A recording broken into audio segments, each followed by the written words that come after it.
আসসালামু আলাইকুম।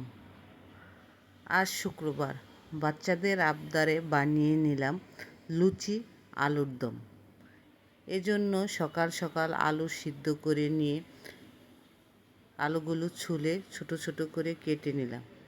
এখন হলুদ মরিচ দিয়ে ভালো করে ভেজে উঠিয়ে নিলাম। পেঁয়াজ, আদা, রসুন, হলুদ, মরিচ, তেজপাতা, একটু পানি দিয়ে মশলা ভালো করে কষিয়ে নিলাম।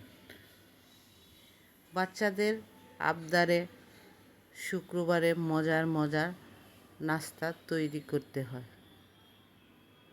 কষানো হয়ে আসলে আলুগুলো দিয়ে দিলাম।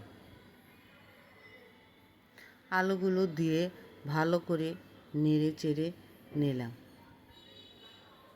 আলুগুলো কষানো হয়ে গেলে এর মধ্যে কিছু পানি দিয়ে দিলাম।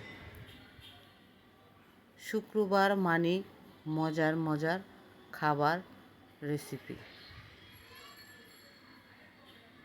পানি জাল হয়ে গেলে এর মধ্যে দিয়ে দিলাম টমেটো সস, একটু চিনি, টেস্টিং সল্ট, ভাজা মশলা, কয়েকটি কাঁচামরিচ। রেডি হয়ে গেল আমার আলুর দম। পরিবেশন করে নিলাম লুচি আলুর দম।